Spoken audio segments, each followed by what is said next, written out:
Assalamualaikum warahmatullahi wabarakatuh. Teman pecinta sejarah, bertemu lagi dengan saya Anissa Amisani di program audiobook. Dan kita alhamdulillah sudah masuk ke buku yang ketiga, yaitu buku 60 biografi ulama salaf. Hari ini kita akan menemui tokoh kita yang kedua, yaitu Sa'id bin al-Musayyib, pembesar para tabi'in. Teman pecinta sejarah, selamat menyimak. Ini adalah biografi kedua dari serial biografi para ulama salaf yang sekarang baru kita bahas. Tokoh kita kali ini adalah salah seorang yang berpengetahuan luas dan yang biografinya pantas kami ketengahkan. Memang dia tidak begitu terkenal di kalangan khalayak umum, akan tetapi karena kepakaran ilmunya, dia bisa dikenal di kalangan intelektual dan para cendekia. Dialah pembesar para tabi'in, Sa'id bin Musayyib. Dia sezaman dengan para sahabat senior Rasulullah yang diantaranya Umar bin Khattab, Utsman bin Affan, Ali bin Abi Thalib, Abu Hurairah, Sayyidah Aisyah, dan Ummu Salamah ridwanullah alaihim ajmain. Dia sangat kuat dalam menghafal, selain juga cerdas, wara'i, dan berani untuk memperjuangkan kebenaran yang diyakininya. Sa'id adalah seorang yang bersabar atas segala cobaan dan musibah yang dialaminya dalam rangka membela agama Allah Azza wa Jalla. Ketika Ibnu Umar melihatnya, maka ia berkata, "Kalaulah Rasulullah melihatnya, maka niscaya beliau akan merasa senang." Dalam buku biografinya, Abu Nu'aim mengatakan tentang diri Sa'id. Adapun Abu Muhammad Sa'id bin al-Musayyib bin Hazan al-Makhzumi adalah termasuk orang yang diuji kesabarannya oleh Allah Subhanahu wa Ta'ala. Walau seberat apapun ujian yang diberikan kepadanya, dia tetap tidak mau mencela ataupun mengumpatnya. Dia termasuk orang yang rajin beribadah dan sholat berjamaah, mampu menjaga diri dan martabatnya, kewaraannya, dan bersikap menerima apa adanya atau qanaah. Sikap dan perilakunya memang sesuai dengan namanya. Sa'id berarti bahagia. Dia merasa bahagia dengan tetap tunduk dan taat kepada Allah Subhanahu wa Ta'ala dan menjauhi kedurhakaan serta kebodohan. Untuk menjelaskan luasnya wawasan dan ilmu pengetahuannya, cukuplah dengan sebuah kisah tentang Ibnu Umar yang pernah bertanya kepada Sa'id tentang satu keputusan yang telah dikeluarkan ayahnya Umar bin Khattab radhiyallahu anhu. Karena Sa'id adalah orang yang paling tahu tentang keputusan-keputusan yang telah diambil Abu Bakar As-Siddiq, Umar bin Khattab, dan Utsman bin Affan ridwanullahi alaihim ajmain. Dia juga seorang perawi yang paling banyak meriwayatkan hadis dari Abu Hurairah radhiyallahu anhu, sehingga Abu Hurairah pun menikahkan Sa'id dengan putrinya. Dia tidak pernah ketinggalan sholat berjamaah selama 40 atau 50 tahun. Juga tidak pernah melihat punggung orang-orang yang sedang sholat, karena dia selalu berada di barisan terdepan. Dari Amr bin Dinar dia berkata, ketika Zaid bin Sabit meninggal dunia, Ibnu Abbas berkata, "Beginilah hilangnya ilmu pengetahuan." Mendengar itu Sa'id berkata, "Begitu juga dengan meninggalnya Ibnu Abbas." Mendengar itu Ibnu Abbas mengatakan, "Begitu juga dengan meninggalnya Sa'id bin Musayyib." Dalam kitab As-Siqatnya, Ibnu Hibban mengatakan, dia termasuk pembesar tabi'in karena kefakihannya, kewaraannya, ibadah, dan kemuliaannya. Dia merupakan ulama fikih paling terkenal di negeri Hijaz dan yang paling bisa diterima pendapatnya oleh khalayak umum. Selama 40 tahun, dia selalu menunggu datangnya panggilan azan di masjid untuk melakukan sholat berjamaah. Di samping terkenal tegas dan tidak mudah tunduk pada kemauan para penguasa, dia adalah seorang yang lembut dan mengedepankan rasa persaudaraan dalam pergaulan dengan sesama, apalagi dengan orang-orang yang soleh dan bertakwa.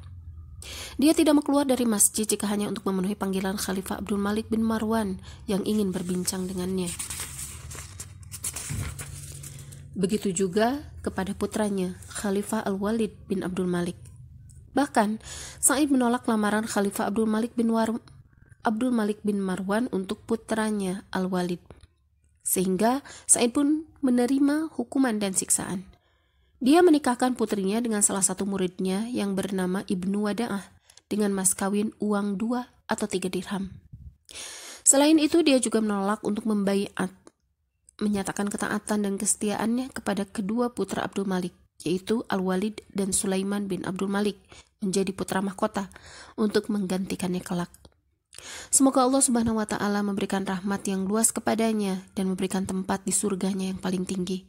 Semoga salawat dan salam selalu melimpah kepada Rasulullah SAW, anggota keluarga, dan para sahabat semuanya. Nama, panggilan, kelahiran, dan sifatnya. Namanya Sa'id bin Musayyib bin Hazan bin Abi Wahab ibnu Amr bin A'id bin Imran bin Makhzum al-Quraisy al-Makhzumi al-Madani. Dia adalah pembesar para tabi'in. Kunyah atau panggilannya adalah Abu Muhammad. Ibnu Sa'ad pernah meriwayatkan dengan sanadnya dari Ali bin Zaid dari Sa'id bin Musayyib bin Hazan. Dia berkata, sesungguhnya kakeknya yang bernama Hazan datang menghadap Rasulullah dan beliau pun menanyai sang kakek, siapa namamu? Hazan menjawab, aku Hazan. Beliau berkata, tidak, kamu adalah Sahal. Dia berkata, wahai Rasulullah, memang itulah nama yang diberikan oleh kedua orang tuaku kepadaku, sehingga aku pun dikenal di kalangan masyarakat dengan sebutan nama itu. Sa'id selanjutnya berkata, Rasulullah SAW pun lalu terdiam. Sa'id berkata, hingga saat ini kami masih dikenal oleh Ahlul Bait dengan nama atau sebutan Al-Hazunah, yaitu keturunan Hazan. Aku katakan, biografinya merupakan bukti konkret atas kebenaran cerita di atas. Wallahu alam. Kelahirannya. Az-Zahabi berkata, dia dilahirkan pada saat pemerintah Khalifah Umar bin Khattab berjalan 2 atau 4 tahun. Ada juga yang mengatakan bahwa dia dilahirkan 2 tahun sebelum pemerintahan Khalifah Umar bin Khattab radhiyallahu anhu berlangsung. Ibnu Sa'ad berkata, Muhammad bin Umar mengatakan bahwa Muhammad bin Umar pernah berkata, demi Allah, apa yang aku tahu dan disaksikan juga oleh banyak orang adalah dia, Sa'id bin Musayyib, dilahirkan setelah pemerintahan Umar bin Khattab berjalan selama 2 tahun. Ada yang mengatakan bahwa dia telah mendengar hadis darinya. Akan tetapi aku, maksudnya penulis, tidak melihat para ulama atau para perawi mendukung pernyataan ini, walaupun mereka banyak meriwayatkan hadis darinya. Sifat-sifatnya. Dari Imran bin Abdul Malik, dia berkata, Sa'id bin Musayyib berkata, aku tidak pernah merasa takut kepada sesuatu pun seperti ketakutanku pada wanita. Perawi selanjutnya berkata, orang-orang yang mendengarnya selanjutnya mengatakan, sesungguhnya orang seperti Anda tidak pernah menginginkan wanita untuk dinikahi, dan tidak ada wanita yang mau mengawini Anda. Dia berkata, memang itulah yang aku katakan kepada kalian. Selanjutnya perawi berkata, dia adalah seorang yang tua renta dan kabur penglihatannya. Dari Abu Al-Ghusn, dia berkata bahwa dia melihat Sa'id bin Musayyib dengan rambut beruban dan jenggotnya yang memutih. Dari Muhammad bin Hilal, dia berkata bahwa dia pernah melihat Sa'id bin Musayyib dengan penglihatannya yang rabun. Dia memakai kopiah halus dan sorban berwarna putih, dan terdapat pula bendera warna merah yang membentang sejengkal di belakangnya. Sanjungan para ulama terhadapnya. Dari Makhul, dia berkata, aku telah menjelajahi seluruh pelosok negeri di bumi ini dalam mencari ilmu, dan aku belum pernah menjumpai seorang pun yang lebih luas wawasannya dari Sa'id bin Musayyib. Ali bin Al-Madani berkata, aku belum menemukan para tabi'in yang lebih luas wawasannya dari Sa'id bin Al-Musayyib. Menurutku, dia adalah tabi'in yang paling terhormat dan mulia. Ahmad bin Abdullah Al-Anjali berkata, Sa'id bin Al-Musayyib adalah seorang yang soleh, ahli fikih, dan tidak mau mengambil begitu saja suatu pemberian atau hadiah. Dia pernah mempunyai barang perniagaan senilai 400 dinar. Dengan jumlah itu, ia berdagang minyak. Dia adalah seorang yang buta sebelah matanya. Abu Zur'ah berkata, dia termasuk orang yang mudah bergaul, berasal dari suku Quraisy dan dapat dipercaya. Selain itu, Sa'id juga seorang imam. Abu Hatim berkata, tidak ada orang yang lebih mulia di kalangan tabi'in dari Sa'id bin Musayyib. Dia adalah orang yang paling sahih meriwayatkan hadis-hadis yang berasal dari Abu Hurairah radhiyallahu anhu. Dari Maimun bin Mihran, dia berkata, aku pernah datang ke kota Madinah, lalu aku bertanya mengenai orang yang paling luas wawasan fikihnya di antara mereka. Kemudian aku pergi menemui Sa'id bin Al-Musayyib dan berkata kepadanya, Dari Makhul dia berkata, ketika Sa'id bin Musayyib meninggal dunia, banyak orang yang melayatnya. Tidak seorang pun dari masyarakat yang enggan datang ke pengajiannya. Aku melihat dia sebagai seorang pejuang. Makhul juga mengatakan, selama Sa'id berada di antara mereka, maka mereka akan selalu dalam kebaikan. Al-Qasim bin Muhammad pernah bertanya tentang suatu permasalahan, lalu dikatakan kepadanya, sesungguhnya Sa'id bin Musayyib pernah mengatakan tentang masalah ini dengan jawaban begini. Dia mengatakan maksud dari masalah tersebut. Kemudian Al-Qasim berkata, dia adalah orang yang terbaik di antara kami dan merupakan tuan kami. Muhammad bin Umar berkata, dia adalah pembesar kami dan guru kami. Ibadahnya. Dari Harmalah bin Sa'id bin Al-Musayyib, dia berkata bahwa Sa'id pernah mengatakan, aku tidak pernah meninggalkan sholat berjamaah selama 40 tahun. Dari Uthman bin Hukaim, dia berkata, aku pernah mendengar Sa'id bin Al-Musayyib berkata, selama 30 tahun, setiap kali para muazin mengumandangkan azan, pasti aku sudah berada di dalam masjid. Dari Abdul Mu'in bin Idris dari ayahnya, dia berkata, selama 50 tahun Sa'id bin Al-Musayyib melakukan sholat subuh dengan wudhu sholat isya. Sa'id bin Al-Musayyib berkata, aku tidak pernah ketinggalan takbir pertama dalam sholat selama 50 tahun. Sholat di awal waktu maksudnya. Aku juga tidak pernah melihat punggung para jamaah, karena aku selalu berada di barisan terdepan selama 50 tahun itu. Dari Ibnu Harmalah, dari Sa'id bin Al-Musayyib, dia berkata, dia pernah mengeluhkan penglihatannya kepada orang-orang. Kemudian mereka berkata kepadanya, wahai Abu Muhammad, kalaulah Anda mau berjalan-jalan keluar, memandang tebing-tebing yang menghijau, niscaya Anda akan merasakan lebih segar. Dia berkata, bagaimana aku dapat melakukan hal itu kalau penglihatanku kabur bagaikan tertutup kabut pagi? Dari Yazid bin Hazim, dia berkata, Sa'id bin Al-Musayyib melakukan puasa terus-menerus. Jika matahari telah terbenam, dia datang ke masjid dengan membawa minuman dari rumahnya dan meminumnya. Dari Imran bin Abdullah, dia berkata, Sa'id bin Al-Musayyib berkata, tidak ada satu rumah pun yang menjadi tempatku berteduh di kota ini selain rumahku. Itu pun kadang-kadang untuk sekedar menengok putriku dan memberinya salam. Artinya, dia selalu di masjid. Dari Ibnu Harmalah, dia berkata, aku berkata kepada Barod, budak Ibnu Al-Musayyib, bagaimana sholat Ibnu Al-Musayyib di rumahnya? Barod menjawab, aku tidak tahu, hanya saja dia banyak melakukan sholat dan membaca surat Shad. Shad demi Al-Quran yang mempunyai keagungan. Surat Shad ayat 1. Dari Asim bin Al-Abbas Al-Asadi, dia berkata, Sa'id bin Al-Musayyib sering berzikir dan merasa takut kepada Allah. Aku juga mendengar dia banyak membaca ayat-ayat Al-Quran di atas kendaraannya. Dia sering membaca dengan suara nyaring. Bismillahirrahmanirrahim.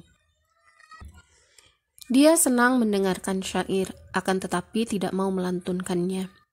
Aku pernah melihatnya berjalan dengan tanpa alas kaki, mencukur kumisnya, berjabat tangan dengan setiap orang yang dijumpainya, dan tidak senang banyak tertawa. Ilmu pengetahuannya. Dari Yahya bin Hibban, dia berkata, tokoh terkemuka di Madinah pada masanya dan yang sangat dihormati dalam bidang fatwa adalah Sa'id bin Al-Musayyib. Ada yang menyebutkan bahwa dia adalah imam para ulama fikih. Qatadah berkata, aku belum pernah melihat seseorang yang lebih tahu tentang hukum halal dan haram dari Sa'id bin Al-Musayyib. Dari Hisham bin Sa'ad, dia berkata, aku pernah mendengar Az-Zuhri berkata ketika ada seseorang bertanya kepadanya, dari mana Sa'id bin Al-Musayyib menimba ilmu? Az-Zuhri menjawab, dari Zaid bin Sabit. Dia juga pernah berguru pada Sa'ad bin Abi Waqqas, Ibnu Abbas, dan Ibnu Umar. Di samping itu, dia juga berguru pada istri-istri Rasulullah seperti Sayyidah Aisyah dan Ummu Salamah radhiyallahu anhuma. Selain itu, dia juga pernah berguru pada Utsman bin Affan, Ali bin Abi Thalib, Suhaib, Muhammad bin Maslamah radhiyallahu alaihim, dan banyak meriwayatkan hadis dari Abu Hurairah radhiyallahu anhu yang merupakan mertuanya. Sa'id juga mendengar hadis dari para sahabat Umar bin Khattab dan juga para sahabat Utsman bin Affan radhiyallahu anhu. Dia pernah disebut sebagai orang yang paling tahu tentang apa yang pernah diputuskan Umar bin Khattab dan Utsman bin Affan radhiyallahu anhuma dalam pengadilan. Abbas Ad-Duri berkata, aku pernah mendengar Yahya bin Ma'qil berkata, hadis-hadis mursal dari Sa'id bin Musayyib lebih aku senangi daripada hadis-hadis mursal dari Al-Hasan. Dan hadis-hadis mursal Ibrahim banyak yang sahih kecuali sebuah hadis tentang perniagaan dan tertawa dalam sholat. Abu Thalib berkata, aku pernah bertanya pada Imam Ahmad bin Hambal, siapakah Sa'id bin Al-Musayyib? Dia menjawab, siapa yang menandingi Sa'id bin Al-Musayyib? Dia adalah orang yang dapat dipercaya dan termasuk orang yang soleh. Aku bertanya lagi, apakah riwayat Sa'id dari Umar bin Khattab dapat dijadikan hujjah? Dia menjawab, dia adalah hujjah bagi kita. Dia pernah melihat Umar bin Khattab radhiyallahu anhu dan banyak mendengar hadis darinya. Kalaulah riwayat Sa'id dari Umar bin Khattab radhiyallahu anhu tidak diterima, siapa lagi yang dapat diterima? Dari Malik dia berkata, sesungguhnya Al-Qasim bin Muhammad pernah ditanya seseorang tentang suatu permasalahan, lalu dia berkata, apakah Anda telah bertanya kepada seseorang selain aku? Orang itu menjawab, ya sudah, aku bertanya kepada Urwah dan Sa'id bin Al-Musayyib. Lalu dia berkata, ikutilah pendapat Sa'id bin Al-Musayyib karena dialah guru dan pembesar kami. Malik berkata, Sa'id bin Al-Musayyib pernah ditanya tentang riwayat Umar bin Khattab karena dia adalah orang yang sering menyimak keputusan-keputusan Umar bin Khattab radhiyallahu anhu dan mempelajarinya. Jika Ibnu Umar datang kepadanya, tentu akan bertanya tentang keputusan-keputusan bapaknya, Umar bin Khattab. Dari Abu Ali bin Husain dia berkata, Sa'id bin Al-Musayyib adalah orang yang paling luas wawasan keilmuannya tentang hadis-hadis dan perkataan para sahabat, di samping dia juga orang yang paling mumpuni pendapatnya. Dari Abdurrahman bin Abi Zinad dari ayahnya dia berkata, ada 7 orang di Madinah yang merupakan sandaran fatwa bagi khalayak umum. Mereka adalah Sa'id bin Musayyib, Abu Bakar bin Abdurrahman bin Al-Harith bin Hisha, Urwah bin Az-Zubair, Abdullah bin Utbah, Al-Qasim bin Muhammad, Kharijah bin Zaid, dan Sulaiman bin Yassar. Ada di antara kaum cendekia yang membuatkan bait syairnya tentang mereka. Ingatlah semua yang tidak mengikuti para imam, mereka akan tersesat dan keluar dari kebenaran. Mintalah pendapat dan fatwa kepada mereka, yaitu Ubaidillah, Urwah bin Zubair, dan Al-Qasim bin Muhammad, Sa'id bin Al-Musayyib, Sulaiman bin Yasar, dan Abu Bakar bin Abdurrahman, serta Kharijah bin Zaid. Keahliannya dalam menafsirkan mimpi. Az-Zahabi berkata, Al-Waqidi mengatakan bahwa Sa'id bin Al-Musayyib adalah orang yang paling berkompeten dalam menafsirkan mimpi di kalangan masyarakat. Sa'id mempelajarinya dari Asma binti Abu Bakar As-Siddiq radhiyallahu anhum, sedangkan Asma sendiri mempelajarinya dari ayahnya. Dalam kitab At-Tabaqat, Ibnu Sa'ad meriwayatkan beberapa mimpi dan penafsiran Sa'id bin Al-Musayyib terhadap mimpi-mimpi tersebut, yang kemudian dikutip oleh Az-Zahabi dalam kitab Sairnya, yang diantaranya adalah sebuah hadis yang diriwayatkan Amr bin Hubaid bin Kulay. Dia berkata, pada suatu saat aku berbincang-bincang dengan Sa'id bin Al-Musayyib, kemudian aku merasa ada sesuatu yang membebani pikiran dan menggoyahkan agamaku. Kemudian seorang laki-laki datang kepadaku dan berkata, aku pernah bermimpi bertemu dengan Khalifah Abdul Malik bin Marwan. Lalu aku mendorongnya hingga jatuh ke tanah dan melukainya. Lalu aku mengikat punggungnya dengan 4 tali. Sa'id bin Al-Musayyib bertanya, apakah mimpi kamu memang benar begitu? Dia menjawab, ya benar. Sa'id berkata, aku tidak akan memberitahukan kepadamu, walaupun kamu telah memberitahukan kepadaku. Amr selanjutnya berkata, Ibnu Zubair juga bermimpi serupa, sehingga dia pun menyuruhku untuk datang kepadamu. Sa'id bin Al-Musayyib berkata, jika memang mimpinya benar seperti apa yang kamu utarakan, maka Ibnu Zubair akan dibunuh oleh Abdul Malik bin Marwan. Sedangkan Abdul Malik sendiri akan melahirkan 4 putra yang kesemuanya akan menjadi khalifah. Amr selanjutnya berkata, kemudian aku bergegas menemui Khalifah Abdul Malik bin Marwan di Syam dan menceritakan mimpi dan penafsiran Sa'id bin Al-Musayyib itu, dan dia pun sangat senang. Kemudian sang khalifah bertanya kepadaku tentang Sa'id dan keadaannya, lalu aku beritahukan tentangnya. Kemudian dia memerintahkan kepada pengawalnya untuk membayar hutang-hutangku, dan aku pun mendapat banyak keberuntungan darinya. Dari Ismail bin Abi Hakam, dia berkata, ada seorang lelaki berkata, "Aku bermimpi melihat Khalifah Abdul Malik bin Marwan mengelilingi masjid Rasulullah SAW sebanyak 4 kali.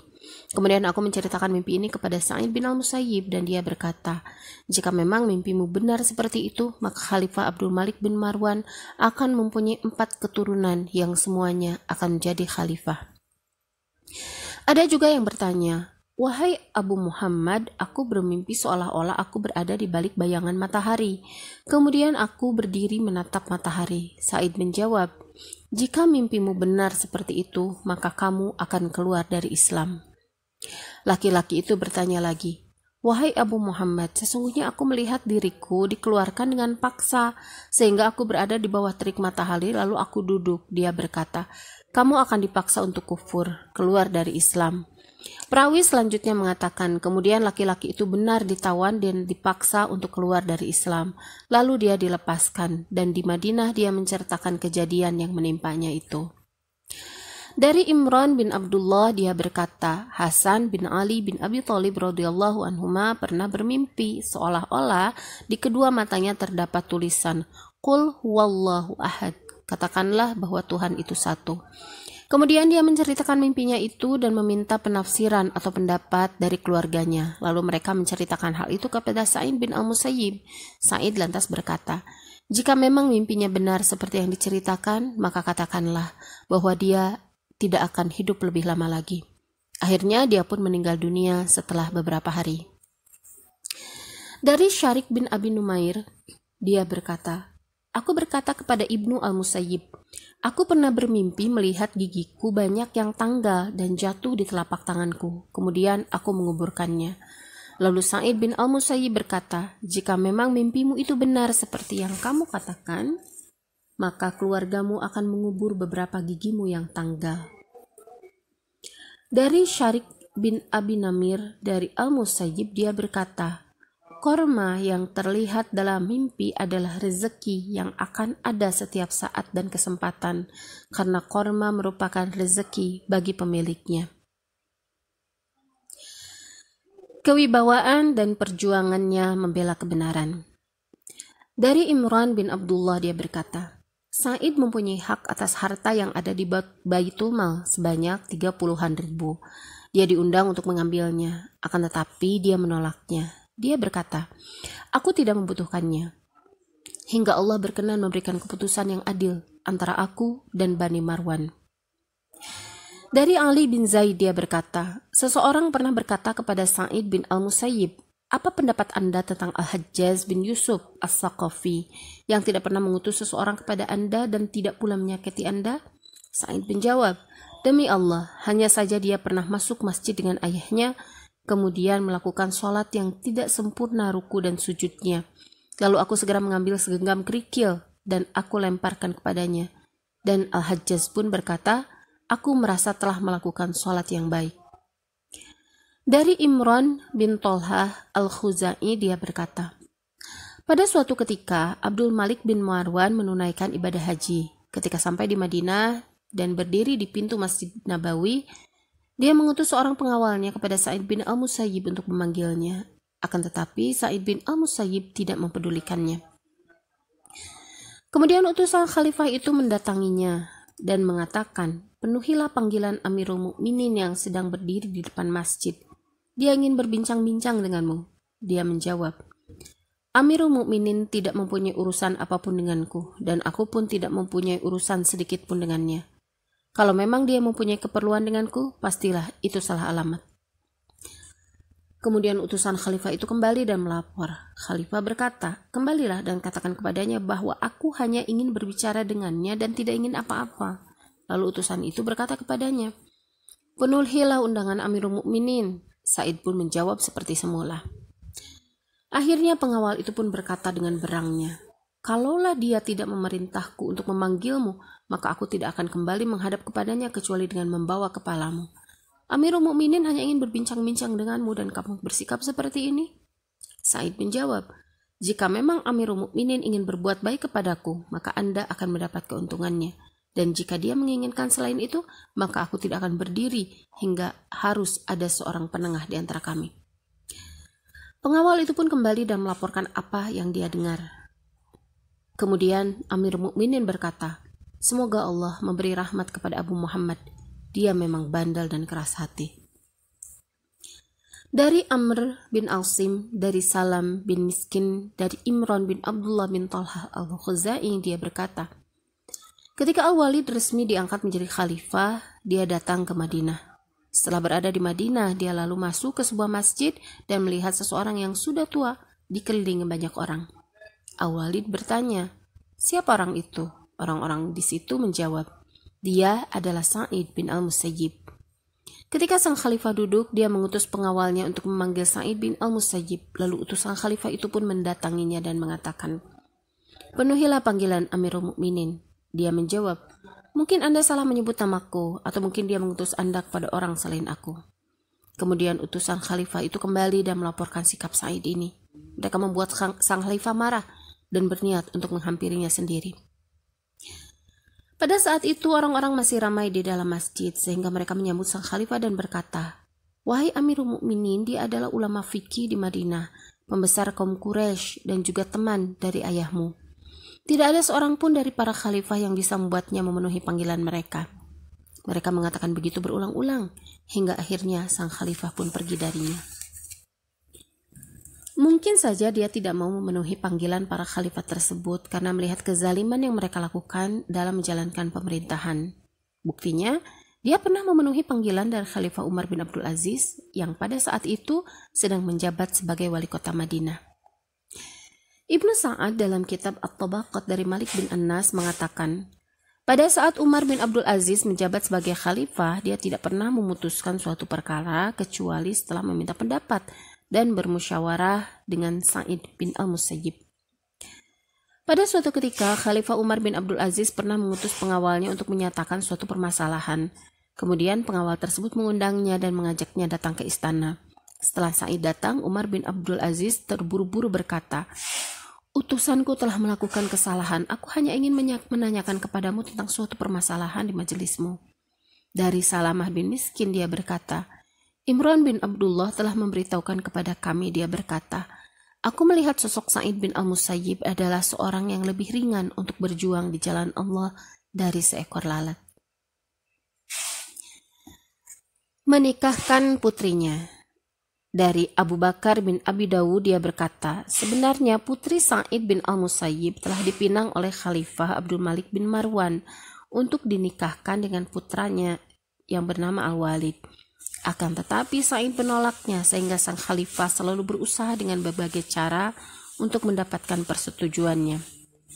Akhirnya Khalifah Abdul Malik bin Marwan mencambuknya 100 kali di musim dingin, menyiramkan air dingin ke tubuhnya, dan lalu memakaikan jubah yang terbuat dari kain sutra. Selanjutnya perawi berkata, "Ahmad, anak dari Abdurrahman bin Wahab, telah memberitahukan kepadaku. Umar bin Wahab telah memberitahukan kepada kami dari Attaf bin Khalid, dari Ibnu Harmalah, dari Ibnu Abi Wada'ah." Maksudnya Katsir bin Abdul Muthalib bin Abu Wada'ah. Dia berkata, "Aku sering berbincang-bincang dengan Sa'id bin Al-Musayyib. Pada suatu ketika, dia tidak menjumpaiku untuk beberapa hari lamanya. Ketika aku datang ke rumahnya, dia bertanya, 'Di mana kamu selama ini?' Aku menjawab, 'Salah satu anggota keluargaku meninggal dunia sehingga aku sibuk karenanya.' Dia kemudian berkata, 'Mengapa kamu tidak memberitahukannya kepadaku sehingga aku bisa melayatnya?' Sa'id bin Al-Musayyib kemudian menyusulnya dengan pertanyaan, 'Apakah kamu sudah mendapatkan perempuan calon istrimu?' Aku menjawab, 'Semoga Allah memberi rahmat kepada Anda. Siapa yang sudi menikahkan putrinya dengan orang sepertiku, sedangkan aku tidak mempunyai apa-apa kecuali uang 2 atau 3 dirham saja?' Sa'id berkata, 'Saya.' Kemudian aku berkata, 'Sungguh?' Dia berkata, 'Betul.' Kemudian dia memuji Allah, membaca salawat dan salam kepada Rasulullah, hingga akhirnya dia benar-benar menikahkanku dengan putrinya hanya dengan uang 2 atau 3 dirham. Setelah itu aku pun berdiri dan sampai tidak menyadari apa yang aku lakukan karena saking senangnya. Aku pun pulang ke rumah sambil berpikir, kepada siapa aku harus mendapatkan pinjaman? Kemudian aku melakukan sholat maghrib di masjid, lalu pulang ke rumah. Aku memang sedang sendirian di rumah dan berpuasa. Ketika aku mempersiapkan makanan untuk berbuka puasa, dan makan malam yang terdiri dari roti dan minyak zait. Tiba-tiba dari luar ada seseorang yang mengetuk pintu dan aku pun bertanya, "Siapa di luar?" Dia menjawab, "Sa'id." Aku pun langsung berpikir pada setiap orang yang bernama Sa'id, hingga aku menemukan nama Sa'id bin Al-Musayyib. Sa'id bin Al-Musayyib adalah orang yang tidak pernah keluar dari lingkungan antara masjid dan rumahnya selama 40 tahun. Aku pun bergegas keluar menghampirinya. Memang benar dia adalah Sa'id bin Al-Musayyib yang aku kenal. Aku kira dia tidak mau ke sini karena sibuk beribadah. Aku berkata, "Wahai Abu Muhammad, tidakkah lebih baik Anda mengutus seseorang untuk memanggilku sehingga aku bisa datang ke rumah Anda?" Dia berkata, "Tidak, kamulah yang pantas didatangi. Kamu adalah orang yang belum beristri, sehingga alangkah lebih baik jika kamu segera menikah. Aku merasa kasihan jika engkau melewati malam-malam dengan seorang diri." "Ini calon istrimu," kata Sa'id sambil menunjukkan putrinya. Tiba-tiba sang putri sudah berada di belakang ayahnya. Sa'id pun menarik putrinya itu hingga masuk ke rumahku, dan lalu dia menutup kembali pintunya. Sempat pula putrinya itu terjatuh karena malu, hingga kemudian bangun lagi dengan berpegangan kepada daun pintu. Aku cepat-cepat meletakkan sebuah mangkuk besar di antara bayangan lampu agar sang putri tidak kelihatan. Kemudian aku naik ke tingkat rumahku dan berteriak-teriak mengundang semua tetangga untuk datang. Akhirnya mereka pun segera datang kepadaku dan bertanya, "Ada apa?" Lalu aku memberitahukan maksud keinginanku, dan mereka pun lalu menemui calon istriku itu. Setelah itu calon istriku datang kepadaku dan berkata, "Aku masih belum bisa bersentuhan denganmu sebelum 3 hari. Lalu aku menunggu hingga 3 hari dan baru bisa melakukan malam pertama dengannya. Dan ternyata dia adalah perempuan yang tercantik dan hafal Al-Quran. Dia adalah seorang wanita yang paling luas wawasannya tentang sunnah Rasulullah SAW daripada yang lain. Selain itu dia juga tahu betul dan memperhatikan hak-hak suami hingga aku bermulan madu dengannya sampai 1 bulan lamanya. Selama itu pula aku tidak bertemu dengan Sa'id bin Al-Musayyib. Setelah itu aku kemudian menemui Sa'id yang saat itu sedang memberikan pelajaran kepada kaum muslimin. Aku mengucapkan salam kepada mereka dan mereka pun menjawabnya. Namun dia tidak mau menemuiku sebelum pengajian selesai. Ketika para jamaah pengajian sudah meninggalkan masjid, tinggallah aku sendirian dengannya. Dia bertanya, "Bagaimana keadaan istrimu?" Aku menjawab, "Wahai Abu Muhammad, dia baik-baik saja. Dia lebih senang berkawan daripada mencari musuh." Sa'id lalu berkata, "Hilangkanlah keraguan-raguan pada dirimu." Kemudian aku bergegas ke rumah dan tiba-tiba dia menyelipkan uang 20.000 dirham kepadaku. Abu Bakar bin Abi Daud berkata, Ibnu Abi Wada'ah adalah Katsir bin Abdul Muthalib bin Abi Wada'ah. Az-Zahabi berkata, Ibnu Abi Wada'ah berasal dari Mekah. Dia meriwayatkan hadis atau berguru tentang hadis dari ayahnya Abdul Muthalib, salah seorang sahabat yang masuk Islam pada waktu peristiwa Fathu Mekah, pembebasan kota Mekah setelah sebelumnya kota itu dikuasai kaum kafir Quraisy. Dan darinya beberapa orang meriwayatkan hadis, yaitu putranya Ja'far bin Katsir bin Ibnu Harmal. Cobaan yang menimpanya. Dari Abdullah bin Ja'far dan lainnya mereka berkata, Ibnu Zubair diangkat menjadi gubernur oleh Jabir bin Al-Aswad bin Auf Az-Zuhri di Madinah. Jabir lalu mengajak orang-orang untuk membaiat Ibnu Zubair. Namun Sa'id bin Al-Musayyib berkata, "Tidak, aku tidak mau membaiatnya," sehingga orang-orang mengerumuninya. Jabir lalu mencambuknya sebanyak 60 kali dengan cemeti. Berita itu pun sampai ke Ibnu Zubair dan dia pun melayangkan surat kecaman kepada Jabir, sang atasan. Ibnu Zubair berkata, "Aku tidak mempunyai masalah dengan Sa'id bin Al-Musayyib. Biarkan dia." Dari mereka juga berkata, "Sesungguhnya Abdul Aziz bin Marwan telah meninggal dunia di Mesir pada tahun 84 Hijriah. Kemudian Abdul Malik mengangkat kedua putranya menjadi putra mahkota. Dia mengirimkan selebaran kepada warga di seluruh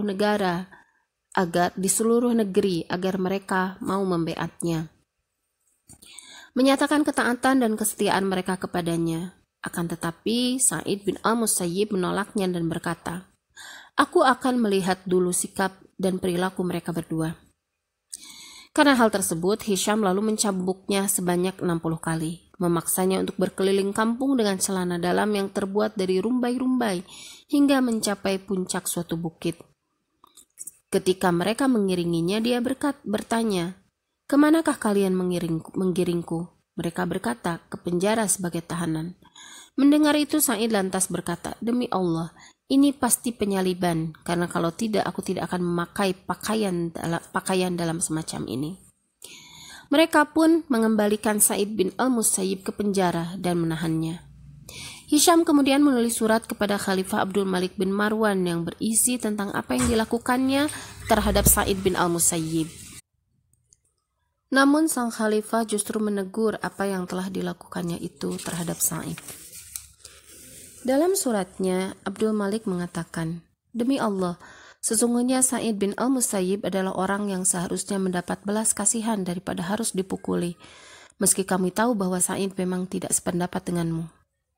Dari Sufyan, dari seorang lelaki dari Bani Umar, dia berkata, "Berdoalah untuk Bani Umayyah." Lantas Sa'id berdoa, "Ya Allah, muliakanlah agamamu, menangkanlah para kekasihmu, dan kalahkanlah musuh-musuhmu demi kebaikan umat Muhammad." Dari Abu Yunus Al-Qawi dia berkata, "Suatu saat aku memasuki masjid Madinah, dan di sana aku melihat Sa'id bin al-Musayyib sedang duduk sendirian seorang diri. Lalu aku bertanya kepada orang-orang, apa yang terjadi padanya?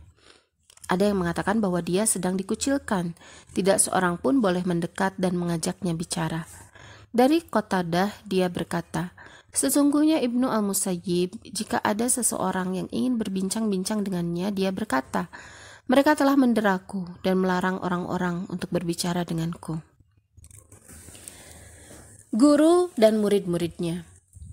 Guru-gurunya Sa'id bin al-Musayyib meriwayatkan dari beberapa perawi yang antara lain Abu Bakar dengan hadis mursal, Umar bin Khattab, Utsman bin Affan, Ali bin Abi Thalib, Sa'ad bin Abi Waqqas, Hukaim bin Hizam, Ibnu Abbas, Ibnu Umar, Ibnu Amr bin Al-As, ayahnya Al-Musayyib, Muammar bin Abdullah bin Nadlah, Abu Zar Al-Ghifari, Abu Darda, Hasan bin Thabit, Zaid bin Thabit, Abdullah bin Zaid Al-Mazini, Utab bin Asid, Uthman bin Abi Al-As, Abu Tha'labah Al-Kushani, Abu Qatadah, Abu Musa Al-Ash'ari, Abu Sa'id, Abu Hurairah, dan bahkan dia telah menikahkan Sa'id dengan putrinya.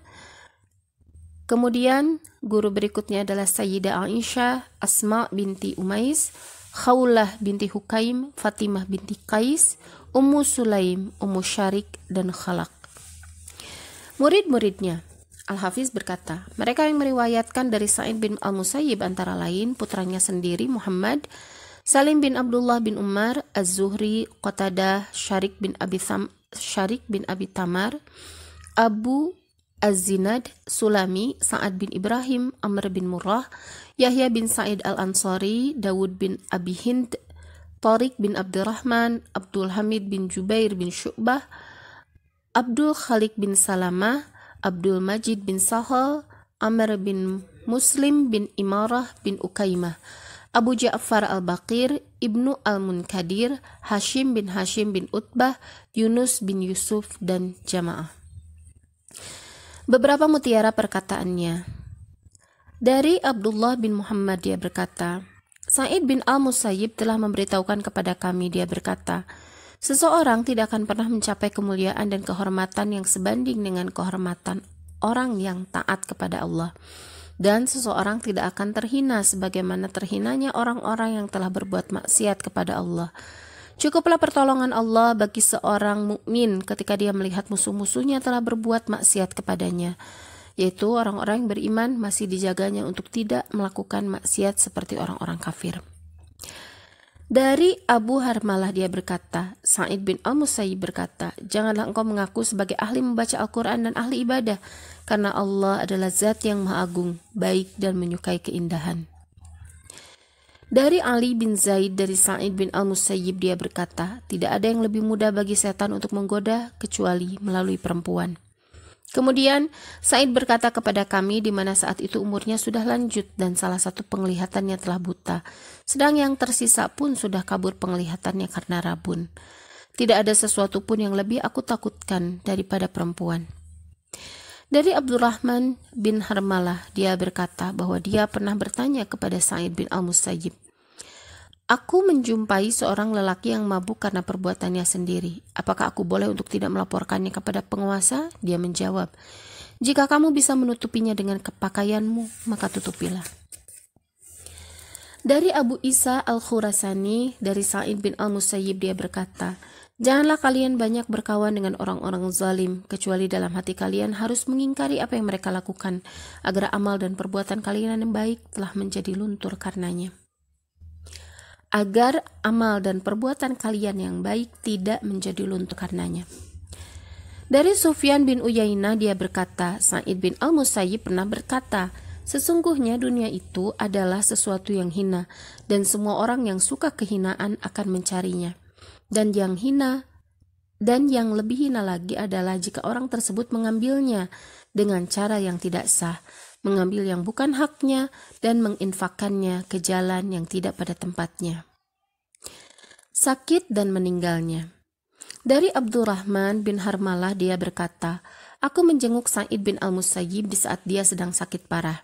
Saat itu dia sedang melaksanakan sholat zuhur dengan berbaring telentang dan menggunakan isyarat. Aku mendengar dia membaca wasyamsi wa duhaha." Dari Abdurrahman bin Al-Haris Al-Makhzumi, dia berkata, "Sakit yang diderita Sa'id semakin parah. Lalu Nafi' bin Zubair menjenguknya dan dilihatnya dia sedang pingsan. Kemudian Nafi berkata, 'Hadapkan dia ke arah kiblat.' Maka orang-orang pun menghadapkannya ke arah kiblat dan tidak lama setelah itu dia tersadar. Setelah sadar, Sa'id bin Al-Musayyib bertanya, 'Siapa yang memerintahkan kepada kalian untuk menghadapkan ranjangku ke arah kiblat? Apakah Nafi?' Nafi menjawab, 'Ya, saya.' Lalu Sa'id berkata kepadanya, 'Kalaulah aku tidak berpegang teguh pada kiblat dan agamaku, niscaya usaha kalian untuk menghadapkanku ke arah kiblat akan sia-sia.'" Dari Yahya bin Sa'id, dia berkata, ketika Sa'id bin Al-Musayyib sedang mengalami sakaratul maut, dia meninggalkan warisan berupa beberapa uang dinar. Dia berkata, "Ya Allah, sesungguhnya Engkau tahu bahwa aku tidak meninggalkannya kecuali untuk menjaga kehormatan dan agamaku."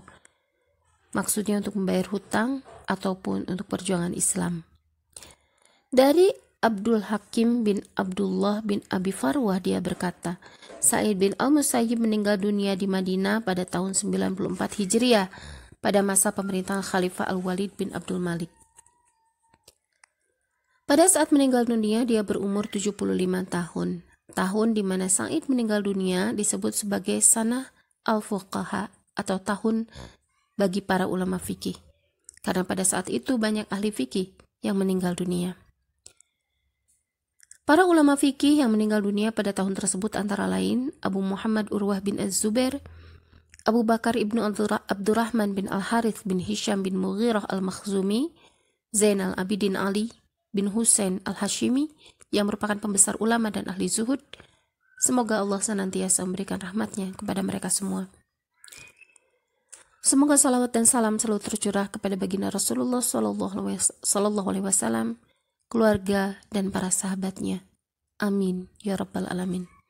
Rahimahullah, Sa'id bin Al-Musayyib.